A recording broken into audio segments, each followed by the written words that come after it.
আসসালামু আলাইকুম। কম দামের ভিতরে খুবই লাইট ওয়েট একটা ড্রোন নিয়ে আপনাদের সামনে আজকে হাজির হলাম ভিক্টর বাজারের পক্ষ থেকে।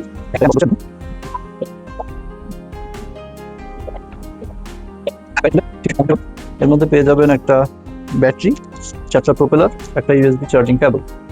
এখানে আপনার ব্যবহার করতে হবে AAA সাইজের 1.5 ভোল্টের দুইটা ব্যাটারি। আমাদের ড্রোনটা দেখতে পাচ্ছেন এরকম। রিমোটটা দেখায়, রিমোটে আছে এটা 360 ডিগ্রি, ডানে বামে উপরে নিচে আপনি যেদিকে খুশি নিতে পারবেন। আর এটাও ঠিক তাই, কিন্তু এটা সামনে পিছনে, এটা ডানে বামে পিছনে সামনে এভাবে যাবে। আর এটা হচ্ছে ঘুরবে। এটা যদি আপনি ডানে দেন তাহলে ডানে ও নিজের দাঁড়িয়ে থেকে নিজের পক্ষে ঘুরবে, এক্স অক্ষে ঘুরবে। আর বামে দিলে বাম দিকে ঘুরবে, ডান দিকে ঘুরবে, বাম দিকে ঘুরবে। আর যদি সামনে উপরে দেন তাহলে ড্রোনটা উপরের দিকে চলে যাবে। আর যদি নিচে দেন তাহলে নিচের দিকে চলে যাবে, উপরে নিচে। আর এটা হচ্ছে সামনে পিছনে ডানে বামে।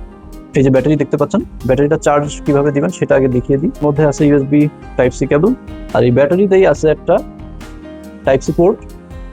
তো এই পোর্টের ভিতরে কেবলটা জাস্ট ইন করে দিয়ে এটা যে কোনো একটা চার্জারে লাগালেই এটা চার্জ শুরু হবে।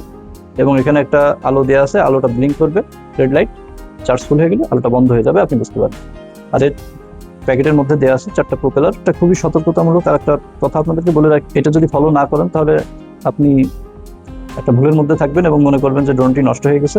এই প্রোপেলারে একটা নাম্বার আছে ছোট করে, আপনি প্রোপেলার যদি দেখতে পারেন, দেখতে চান, ছোট করে দেখবেন যে পাখার গায়ে A3 লেখা আছে এটা। আর নিচে এখানে লেখা আছে, এখানেও A3 লেখা আছে।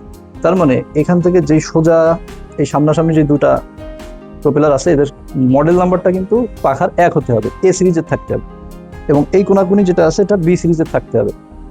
যদি চেঞ্জ হয়ে যায়, এক্সচেঞ্জ হয়ে যায়, কেন বলছি, কারণ আপনি নতুন অবস্থায় যখন ড্রোনটি উড়াবেন তখন এটা অ্যাক্সিডেন্ট হবে। অ্যাক্সিডেন্ট হওয়ার পর এই পাখাগুলো খুলে উড়ে চলে যাবে। এটা অহরহ হয়। তো সেটা আবার কুড়িয়ে নিয়ে আপনি লাগাই দেবেন। যদি একসাথে 3টা পাখা উড়ে চলে যায় বা 2টা চলে যায়, আপনি লাগানোর সময় যদি এলোমেলো করে ফেলেন, ড্রোনটি কোনোভাবেই উপরে উঠবেন। অনেক জোরে পাখা ঘুরবে কিন্তু কোনোভাবেই উপরে উঠাতে পারবেন না। তো সেই ক্ষেত্রে আপনি মনে রাখবেন যে এটা AA, মানে 2টা A থাকবে আর এই দুই পাশে 2টো B থাকবে। এটা মনে রাখলেই আপনার পাখাটা লাগানো আপনি ভুলবেন না। তারপরে ব্যাটারিটা কিভাবে লাগাবেন, এখানে সিম্পলি এইভাবে এখানে বসিয়ে একটা উপরে প্রেস করলে এটা লেগে গেল, খুবই সিম্পল। আর একটাই মাত্র বাটন আছে, পাওয়ার বাটন। এটা আমি প্রেস, হোল্ড অ্যান্ড প্রেস, দেখুন দেখতে পাচ্ছেন রিমোটে আমি 2টা ব্যাটারি লাগালাম, power button hold and press করলে এটা চালু হবে। তো এই প্রোডাক্টটি আমাদের কাছ থেকে নিতে চাইলে স্ক্রিনে দেওয়া হোয়াটসঅ্যাপ নাম্বারে যোগাযোগ করুন অথবা সরাসরি অর্ডার করতে ভিজিট করুন www.victorbazar.com।